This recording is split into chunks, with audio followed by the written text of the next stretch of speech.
말씀으로 여러분이 생각하시면 됩니다. 특별히 그 중에서도 35절 말씀이 사실은 핵심입니다. 그러니까 8장, 9장을 한 절로 요약을 한다면 35절 말씀이 되는 거죠. 그래서 우리 35절 말씀 우리 같이 한 목소리로 읽겠습니다. 같이 읽습니다. 시작. 예수께서 모든 도시와 마을에 두루 다니사 그들의 회당에서 가르치시며 천국 복음을 전파하시며 모든 병과 모든 약한 것을 고치시니라.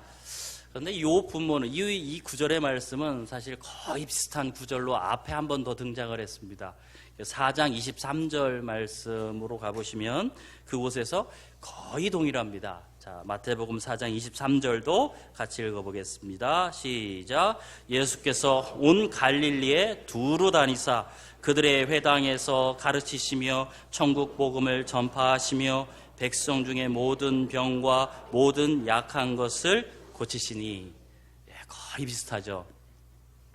그래서 이 4장 23절은 사실은 예수님의 1차 갈릴리 사역을 마무리하면서 정리하는, 그러니까 요약하는 부분 그렇게 되고, 우리가 조금 전에 읽은 35절, 본문의 35절 말씀은 예수님의 제2차 갈릴리 사역을 요약하는 그런 말씀으로 이제 성경에 등장을 합니다. 그런데 1차와 2차를 요약하는, 다시 말해서 마태복음 4장 23절과 오늘 본문의 35절 말씀을 보면 거의 비슷한데 조금 차이를 두고 있습니다. 다시 한번 보시면 어떤 차이를 두냐면 이 사역의 장소에 대한 차이가 있습니다. 그래서 1차 때, 그러니까 마태복음 4장 23절은 온 갈릴리 이렇게 되어 있다면 오늘 본문으로 오시면 2차 사역의 마무리는 이렇게 마무리를 합니다. 모든 도시와 마을. 그러니까 사역의 장소를 표현하는 데 있어서 1차보다는 2차 사역을 조금 더 구체적으로 표현을 하고 있습니다. 그래서 예수님의 갈릴리 1차 사역과 2차 사역, 그 중에 2차 사역이 1차 사역보다 이 사역이 조금 더 구체적이었고 조금 더 활발히 이루어졌다라는 것들을 그런 표현들을 통해서 보여주고 있는 것입니다. 그러니까 1차보다 예수님의 2차 사역이 이 사역에 있어서 더 확장이 된 거예요. 더 확장된 사역을 하셨다라는 것입니다. 그런데 오늘 말씀, 그래서 2차 사역, 1차보다 더 확장되고 더 활발했던 사역을 마감하는 이 부분에 와서 근데 예수님의 관심이 어디 있는가 보니까 예수님께서 행하셨던 그 사역의 성과에 관심이 있지 않으십니다. 그러면 예수님이 무엇에 관심을 두고 계실까? 1차, 2차 다 끝나고 2차 사역 이후에 예수님께서 마무리를 지으시는데 그러면서 예수님이 가졌던 정말 주님의 관심이 지금 무엇에 있을까? 첫 번째, 지금 예수님의 관심은 무리에게 있습니다. 사역의 성과가 아니라 예수님의 관심은 무리들에게 있다라는 것입니다. 여러분에게 한번 물어보겠습니다. 만약 우리 교회, 형제교회의 사역이 정말 활발해져서 매주마다 막 사람들이 몰려온다면 여러분 어떠실 것 같습니까? 뭐 반응이 없으십니까? 뭐 좋으면 좋다, 싫으면 싫다, 왜 말을 못합니까? 네? 그럼 얼마나 좋겠어요, 그죠? 그러면 막 모든 성도들이 굉장히 신이 날 거예요. 와, 좋다. 막 신이 날 것입니다. 주위 교회들은 저희 교회를 굉장히 부러워할 것입니다. 그래서 여러분은 어느 곳에 가도 이렇게 어깨가 으쓱하며 우리는 요즘 이렇게 여러분 하게 될 것입니다. 그리고 막 사람들이 많아지고 무리들이 막 몰려오니까 그들을 감당할 수 있기 위해서는 조직도 좀 개편을 해야 하고요. 그리고 그들을 하기 위해서 조금 프로그램들도 여러 가지 프로그램들도 잘 더 만들어내게 될 것입니다. 그러니까 예수님의 이 2차 사역 마친 다음에 사실은 예수님의 성과가 그럴만했다라는 겁니다. 그럴만하셨습니다. 그렇게 할만했습니다. 예수님의 사역은 더 활발해졌고 예수님의 사역은 더욱더 확장되기 시작했습니다. 그리고 36절 앞부분에 보면 무리들이 이제 예수님을 따르기 시작하는 거예요.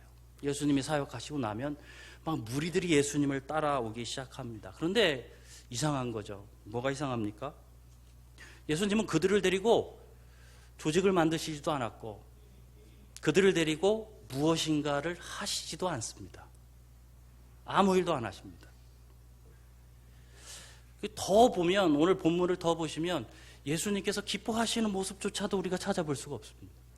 그 정도 되면 우리는 너무 기쁠 텐데, 저라도 너무 기쁠 텐데, 예수님은 기뻐하시는 모습조차도 보이지 않고 오히려 본문을 통하여 느껴지는 예수님의 마음은 안타까움입니다. 굉장히 안타까워하시더라라는 것이죠. 그렇다면 도대체 예수님께서는 그 무리들 속에서 정말 무엇을 보셨는가입니다. 뭘 보신 건가? 우리 36절 말씀을 우리 같이 한 목소리로 읽겠습니다. 같이 읽겠습니다. 자, 시작. 무리를 보시고 불쌍히 여기시니 없는 양과 같이 고생하며 기진함이라. 예수님께서 보셨던 것은 그 무리의 크기도 아니었고요. 그 무리들이 예수님을 따라다니면서 예수님에게 보였던 그 열광적인 모습도 아닙니다. 예수님께서 그냥 관심을 갖고 계신 것은 지금 그 무리의 상태입니다. 도대체 이 무리의 상태가 어떤 상태인가에 대해서 예수님은 관심을 갖고 계십니다.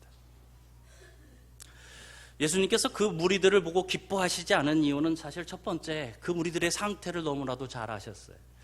이들이 예수님을 지금 쫓고 있는 거, 예수님을 따라다니고 예수님 앞에 와서 무리를 이루고 있지만 사실은 그들은 그 예수님 그 자신이 좋아서가 아니라 사실 예수 그리스도께서 베푸셨던 기적들을 보고 거기 와 있는 겁니다.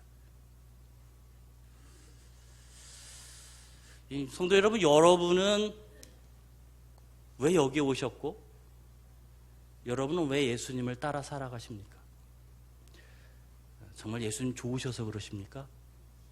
아니면 좀 예수님으로부터 뭔가를 좀 얻을까 하셔서 이 자리에 오셨습니까?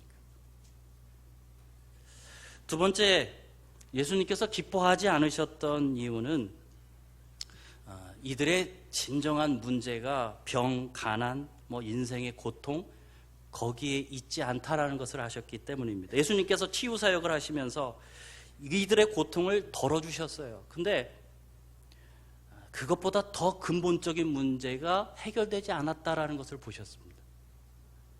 그들의 고통의 문제, 인생의 문제, 삶의 문제는 좀 덜어졌는데 예수님이 보시니 그 무리의 근본적인 문제가 하나도 해결이 안 됐어요. 그들이 가졌던 진짜 문제는 병도 아니었고 가난도 아니었습니다. 그들이 가진 진짜 문제는 영적인 빈곤이었습니다. 영적인 빈곤. 그래서 예수님께서는 무리들을 향하여 뭐라고 말씀하세요? 그들은 목자 없는 양과 같다, 이렇게 표현하고 계신 겁니다. 저들은 목자 없는 양과 같다. 그냥 그들은 누구냐? 그 무리들은 누구냐? 이게 기뻐할 일이 아니라는 거예요. 그들은 그냥 목자 없는 양과 같다라고 표현하고 있다는 것입니다. 여러분, 양은 시력이 좋지 않다라는 것을 여러분 너무나도 잘 알고 계실 것입니다. 그래서 목자 없는 양들은 어떨까요? 앞을 제대로 보지 못해요.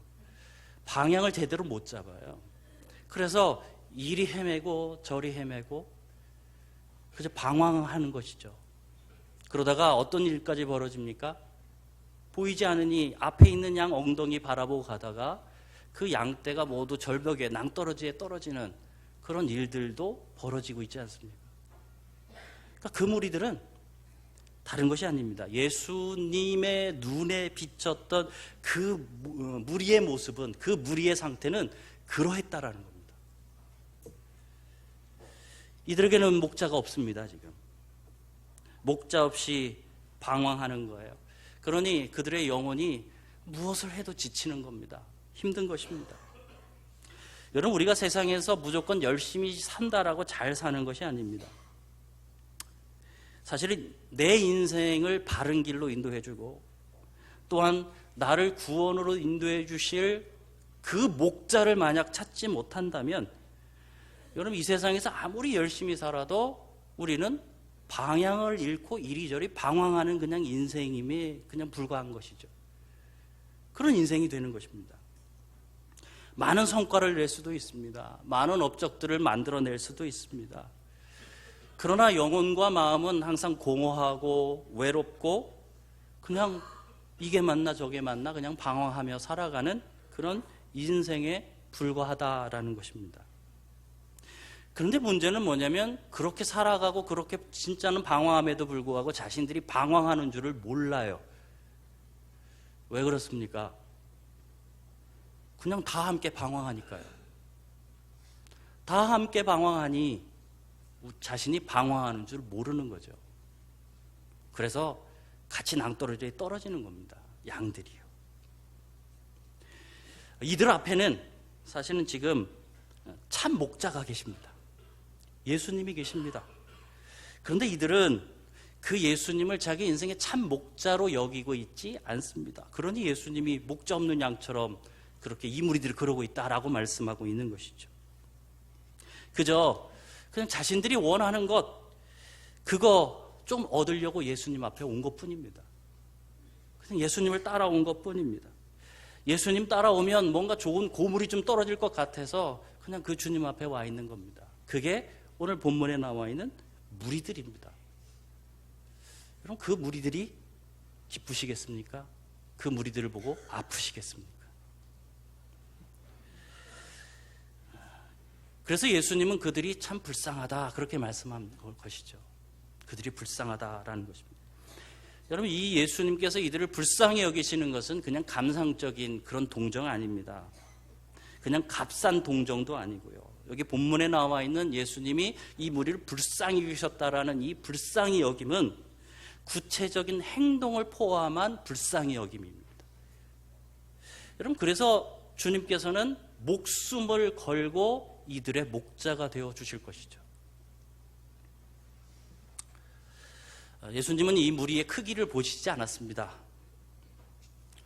예수님은 성공적인 사역을 하고 나서 그 사역에 취하시지도 않았습니다. 그냥 예수님이 보셨던 것은 다 사역을 마치시고 그렇게 사역한 이후에 그 무리들의 그냥 상태였습니다. 이들은 도대체 지금 어떤 상태일까? 여러분, 주님께서 오늘 우리에게 두시는 관심이 무엇입니까? 여러분에게 두시는 관심이 무엇일까요? 그냥 여러분의 상태를 보십니다. 지금 여러분은 어떤 상태십니까? 예수님의 관심은 거기에 있습니다.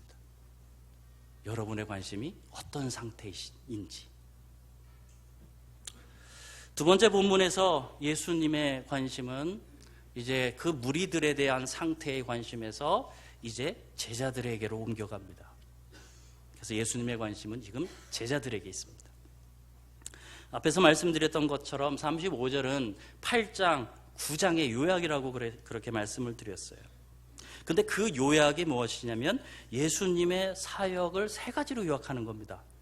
그러니까 예수님의 사역을 세 가지로 요약하고 그래서 우리는 그것을 예수님의 삼중 사역이라고 말씀을 하죠. 35절 말씀 보면 예수님의 사역 세 가지입니다. 첫 번째, 가르치시며, 두 번째는요, 천국 복음을 전파하시며, 세 번째는 모든 병과 모든 약한 것을 고치시니라. 가르치시고 전파하시고 치유하시는 것, 그것이 예수님의 삼중 사역입니다. 그런데 이 요약이 사실은 좀 어울리지 않습니다. 왜냐하면 이제 8장, 9장에 걸쳐서 어떤 내용이, 앞에 어떤 내용이 나오냐면 9가지 기적의 이야기가 나와요. 그런데 그 9가지 기적의 이야기 중에 무려 8가지가 치유 사역 이야기예요. 뭐가 좀 이상한 발견을 하셨습니까? 앞에 치유 사역 이야기가 8가지 쫙 쭉 이어서 나오더니 오늘 본문에 딱 오니까요, 치유 사역은 어디로 밀려났어요? 세 번째로 밀려나 버렸습니다. 그리고는 8장, 9장에는 사실 거의 등장하지 않는 가르치시고 선포하시는 사역이 앞을 딱 차지하고 있는 거예요. 이게 그 흐름상으로 본다면 뭐가 제일 앞에 나오는 게 맞습니까? 8가지 치유 사역을 쭉 말씀하셨다면 맨 처음에 치유하시고부터 나와야 되지 않을까요? 근데 그걸 뒤로 확 밀어버리고 앞에다가 가르치시고 복음을 선포하시는 이야기를 앞에다 놓은 겁니다. 심지어 11장 1절로 가보시면요, 이제 거기는 더 이제 나아가서 치유사역은 아예 생략을 해버렸습니다. 거기는 가르치시고 복음을 전파하시는 이야기밖에 나오지 않습니다. 여러분, 이것은 이제 8장, 9장이 치유사역을 쭉 나열하고 있긴 합니다만 사실 성경이 강조하고 싶은 것은 치유사역이 아니다라는 것을 보여주는 거죠. 그럼 성경은, 그리고 예수님은 무엇을 좀 강조하고 싶은 겁니까? 여러분, 치유사역은 이런 역할을 하는 겁니다. 예수님이 누구신가 이걸 좀 보여주고, 예수님께 어떤 능력이 있으신가 그것 좀 보여주는 겁니다. 그리고 성경이 말하고 싶은 것은 그 능력이 많으신 예수 그리스도께서 진짜 무엇 하고 싶은가? 그 진짜는 천국 복음을 가르치시고 천국 복음을 전파하시는 사역. 그 능력의 예수님이 그걸 하고 싶다라는 것이죠. 능력의 예수님께서 정말 하시고 싶은 사역은 바로 천국 복음을 가르치시는 것, 그리고 천국 복음을 세상에 선포하는 것입니다. 즉 예수님께서는 지금 목자가 없어서 방황하는 이 무리들에게 참 목자가 되셔서 어디로 이끌어가고 싶으신 거예요? 천국 복음, 네, 하나님 나라로 이끌어가고 싶으신 겁니다. 그들을 하나님 나라로 이끌어가고 싶은 거예요. 이제 사실 이 무리들은 이제 얼마 되지 않아 참 목자이신 그 예수님을 이제는 알아보게 될 것입니다. 지금은 알아보고 있지 못하지만 앞으로는 그 목자를 알아보게 될 것입니다. 우리 37절 말씀 같이 한번 읽어보겠습니다. 본문 37절입니다. 같이 읽습니다. 시작. 이에 제자들에게 이르시되 일꾼이 적으니. 그래서 추수할 것은 많되, 성경은 이렇게 말씀하죠. 이 비유는 추수할 양이 많다라는 것처럼 우리가 느껴지지만 사실 그것보다 더 강조하고 싶은 내용은 무엇이냐면 추수할 때가 되었다라는 것을 말씀하고 있는 거예요. 추수할 때가 가까이 되었다라는 것을 말씀하는 겁니다. 추수할 때가 된 거예요.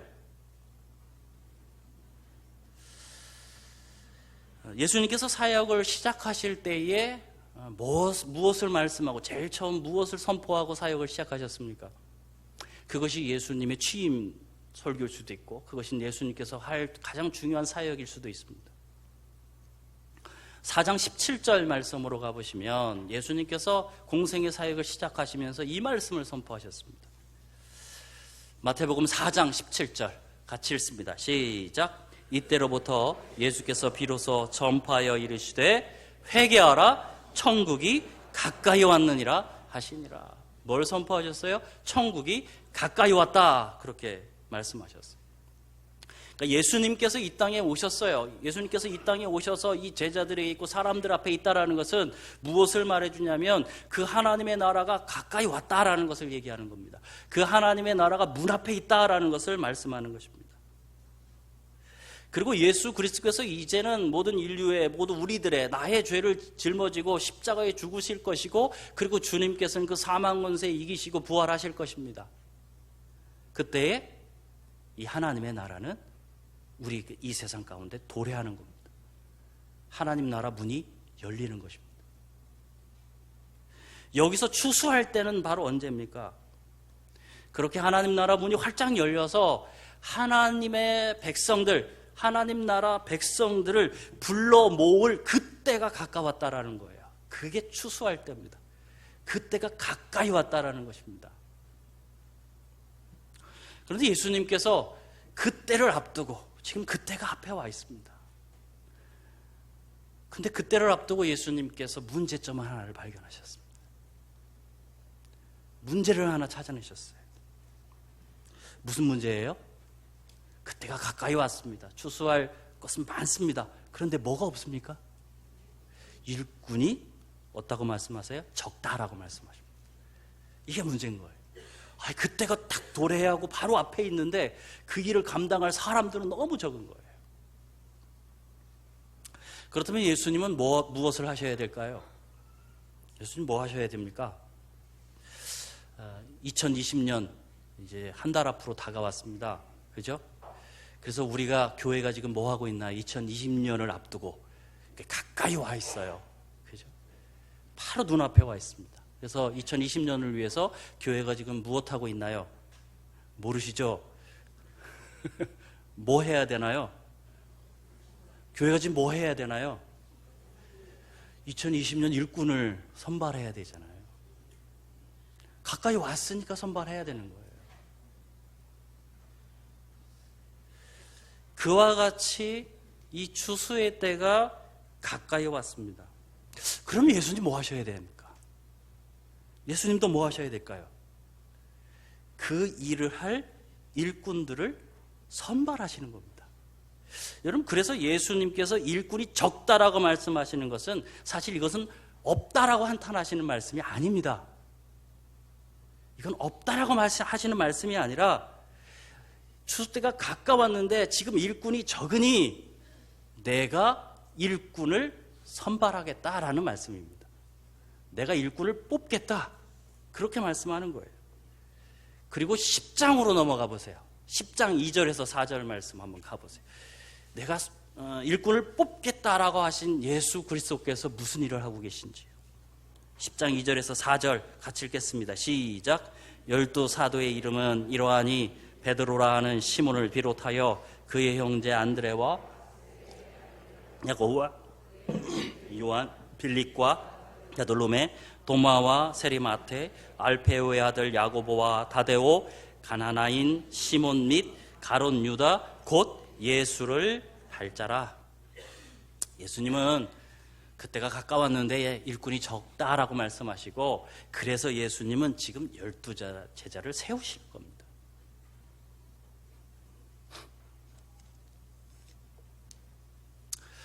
오늘도 예수님은 뭐 하실까요? 오늘도 이미 하나님 나라의 문은 열려 있습니다. 이미 추수 때가, 우리는 추수 때가 됐죠. 가까이 있는 것도 아니고 추수 때가 되었습니다. 그래서 지금 주님은 이 하나님 나라의 백성들을 불러 모으시기 위하여 일꾼들을 지금도 선발하시는 겁니다. 여러분, 본문에서 예수님 외에 2 종류의 사람이 등장합니다. 첫 번째는 무리입니다. 두 번째는 누가 등장하죠? 제자들이 등장합니다. 무리와 제자들이 있습니다. 이 둘은 정말 큰 차이를 갖습니다. 무리는 누구냐면, 무리는 사역의 대상들입니다. 제자들은 그럼 누굽니까? 그 사역의 주체들입니다. 그렇다면 여러분에게 묻겠습니다. 여러분은 무리십니까? 제자이십니까? 여러분이 예수 그리스도를 목자로 아직 삼지 않으시고 그 예수님을 아직 모르신다면, 그래서 여러분이 무리라면 여러분은 교회에서 아무 일도 안 하셔도 괜찮습니다. 주님을 위하여 아무 일도 안 해도 괜찮습니다. 그래서 여러분은 섬김을 받아야 될 분들입니다. 사역할 분들이 아니고요. 무리라면 그렇습니다. 근데 제자라면요. 제자라면 어떻게 해야 될까요? 그것이죠. 앞에서 예수님의 관심은 방황하고 있는 무리들에게 있었습니다. 그래서 예수님은 그들을 하나님 나라로 초청하실 것입니다. 무리들은 그렇게 하는 겁니다. 그러나 이제 예수님의 관심은 그 무리들을 진정으로 섬길 제자들을 바라보고 계십니다. 그리고 그들을 통해서 그 일을 하실 것입니다. 그래서 지금 예수님의 관심은 무엇이냐? 이 제자들에 대한 관심은 무엇인가? 그것은 그 예수님의 마음을 알아서 그 무리들을 정말 활짝 열려있는 하나님의 나라로 인도할 그 주님의 제자들, 주님의 심장을 가진 제자들, 그 제자들을 찾는 것에 있습니다. 그리고 오늘 주님께서는 이 자리에서 찾고 계십니다. 여러분이 그 제자가 되셨으면 좋겠습니다. 아멘이십니까? 이제 마지막으로 오늘 예수님의 관심은 어디가 있습니까? 오늘 예수님의 관심은 추수할 주인에게 가 있습니다. 추수할 주인. 예수님께서 이 하나님의 사역, 이 하나님 나라 사역을 추수할 현장으로 비유하신 것은 좀 중요한 의미를 또 갖고 있습니다. 우리 38절 말씀, 이 말씀을 우리 같이 한번 봉독하겠습니다. 함께 읽겠습니다. 시작. 그러므로 추수하는 주인에게 청하여 보내주소서 하라 하시니라. 여러분, 추수의 현장을 한번 생각해 보시면 좋을 것 같아요. 여러분, 그 추수의 현장에서 아무나 일할 수 있을까요? 어떤 사람은 일할 수 있지만 어떤 사람은 일하고 싶어도 일하실 수 없습니다. 그 추수의 현장에서요. 왜 그러죠? 그 추수의 현장은 추수하는 주인의 것이기 때문입니다. 그건 주인의 것이에요. 그래서 내가 아무리 그 추수의 현장에서 일하고 싶어도 주인이 허락하지 않으면 일을 못 하십니다. 일을 하실 수 없으십니다. 주인의 허락 없이 여러분이 일한다면 여러분은 쫓겨날 겁니다. 그래서 본절에서는 그래서 추수하는 주인이 중요합니다. 그리고 보내주소서라는 이 단어를 보시면 이게 보내다라는 단어인데요. 직역하면 밖으로 던지다 이런 의미를 갖고 있습니다.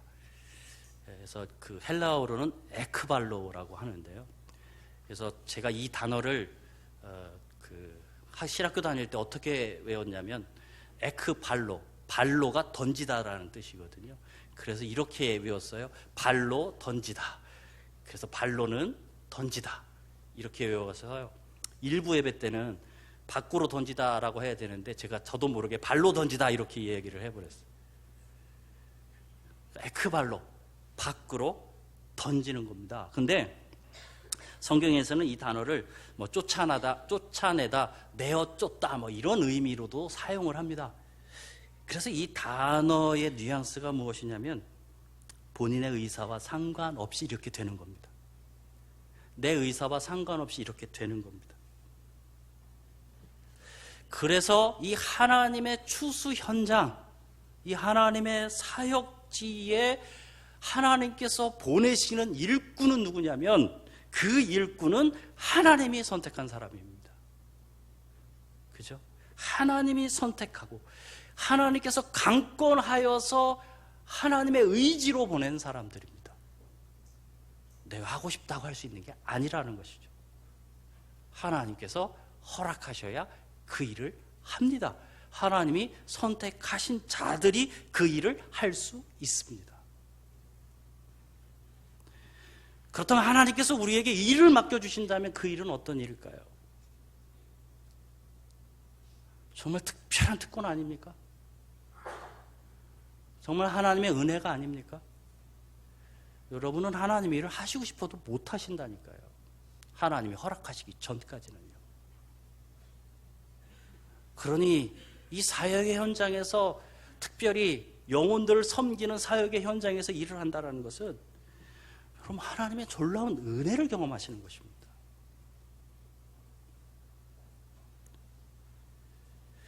또한 본문에서 이 추수할 현장은 어디냐? 이 일은 사람의 일도 아닙니다. 그것은 추수하시는 하나님의 일이다라는 것이에요. 하나님을 위해서 살아가는 이 사역은 사람의 일이 아닙니다. 그것은 하나님의 일입니다. 그 하나님의 일을 위해서 하나님께서 특별하도록 우리를 선택하셨다. 여러분, 그것이 우리에게 얼마나 큰 은혜가 될까요?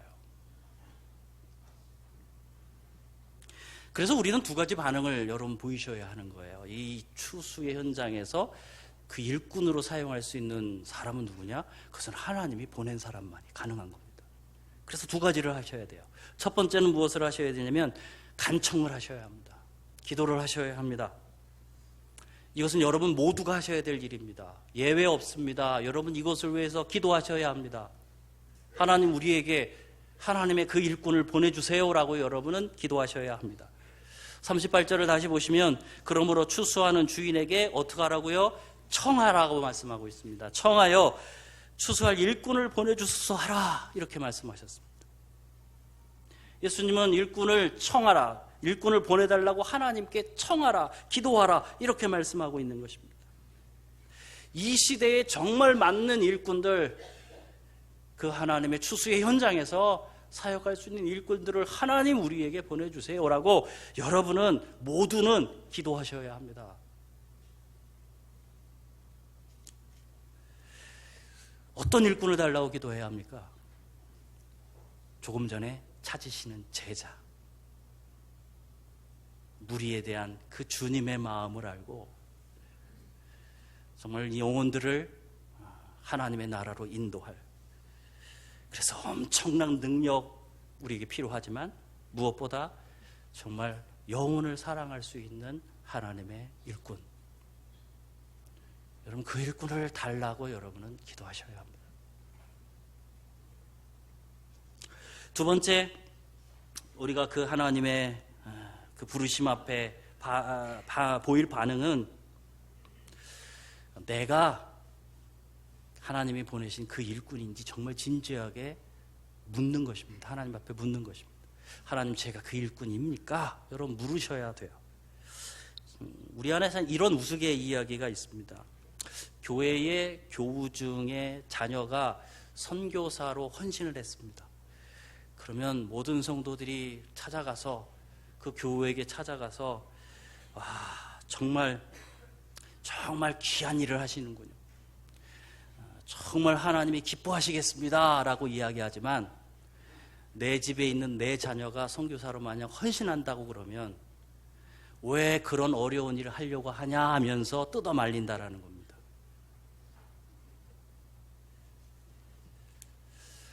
우리는 자꾸 하나님께서 나를 선택하셨다라고 생각하기보다는요, 자꾸 다른 누군가를 선택했다라고 생각합니다. 나 말고 다른 사람. 하나님, 저는 아니고요, 저 옆에 있는 저 사람이요. 우리 왜 자꾸 이러는 걸까요? 왜 찬양은 나 주님의 기쁨 되기 원합니다, 그렇게 찬양하시며 하나님이 우리를 선택하시기 위하여 우리를 이렇게 보실 때에 왜 우리는 그 주님의 시선을 자꾸 피하는 겁니까? 마치 교실에서 선생님이 이 질문에 대해서 답할 사람 하고 쳐다보면 다 그 시선을 피하는 것처럼, 내가 보낼 사람 하면서 하나님이 이렇게 시선을 여러분에게 주실 때 여러분은 그 주님의 시선에 이렇게 반응하십니까? 아니면 싹 피하면서 주님, 이 사람이요, 이 사람, 이렇게 하고 계십니까? 우리가 정말 해야 될 반응이 뭡니까? 그것은 여러분 정말 하나님의 부르심에 관심을 가지셔야 합니다. 그 관심을 가지시면서 그 하나님과 시선을 맞추셔야 합니다. 걱정하지 마십시오. 아무나 안 시킵니다. 시킬 사람을 시킵니다. 그러니 시선을 좀 마주치십시오. 그리고 만약 정말 하나님이 여러분을 선택하시고 여러분을 부르신다라고 느끼신다면 그때는 여러분은 어떻게 하셔야 된다고요? 그 삶을 여러분께 드리셔야 합니다. 과감히 하나님께 여러분의 삶을 드리십시오. 예수님은 사람의 일이 아니라 사실을 자꾸 하나님의 일을 보시는 거예요. 여러분, 이 세상의 모든 일은 하나님의 일입니다. 믿으십니까? 우리가 시선만 바꾼다면 모든 일이 하나님의 일입니다. 여러분, 하나님께서 맡겨주신 그 일, 이 일은 사람의 일이 아닙니다. 자꾸 우리가 사람의 일이라고 생각해서 그 일에 주저할 때가 있어요. 그게 아니라 우리에게 주신 일은 이건 사람이 맡기는 일도 아니고 사람의 일도 아니고 이 일은 누구의 일이라고요? 하나님의 일이라고요. 그래서 주님은 그 추수하는 주인을 자꾸 바라보시는 겁니다. 그분이 누구를 보내시는지, 그리고 이 제자들에게 정말 일꾼을 보내달라고 그 주인에게 간청해라 이렇게 말씀하는 겁니다. 왜요? 자꾸 하나님의 일을 생각하는 거예요. 하나님의 일을. 여러분, 주님께서 하나님의 일에 관심이 있는 것처럼 여러분도 그 하나님의 일의 시각으로 모든 것을 바라볼 수 있기를 바랍니다. 그래서 주님이 여러분을 부르실 때에 야, 이게 하나님을 위해서 날 부르신 거야. 여러분, 그렇게 주님 앞에 기쁨으로 반응할 수 있는 여러분 되시기를 주님의 이름으로 축복을 드립니다. 요약해 본다면 주님은 어디에 관심을 가지세요? 무리들의 상태에 관심을 갖습니다. 정말 그들이 한 일, 어떤 일이 아니라 정말 그들의 어떤 마음의 상태를 갖고 있는지. 여러분, 주님은 지금 여러분을 보시며 여러분의 상태를 보십니다. 지금 어떤 상태야? 이렇게 보신다라는 것입니다. 두 번째로 주님께서는 정말 제자들에게 관심을 갖고 오세요. 어떤 제자들이요? 정말 예수님의 그 마음을 닮아서 그 심장을 가지고 영혼들을 섬길 제자들에게 관심을 갖고 계십니다. 마지막으로 예수님은 사람이 아니라 하나님의 일에 관심을 갖고 계십니다. 여러분, 그 일에 여러분 헌신하시길 바랍니다. 네, 이렇게 말하면 아무도 아멘 안 할 줄 알았어요. 여기에 오면 아무도 대답 안 하실 줄 알았어요. 요즘 우리가 잃어버린 단어가 헌신인 것 같아요. 그렇지 않습니까? 누군가 헌신이라는 이야기 하는 것도 부담스럽고 내가 헌신이라고 생각하는 것도 참 부담스럽고, 그래서 그 누구도 헌신이라는 단어를 잘 사용하려 하지 않습니다. 사용해도 너무 싫어합니다. 부담스럽다라는 거죠. 근데 하셔야 되는 거 어떡합니까? 하셔야 됩니다.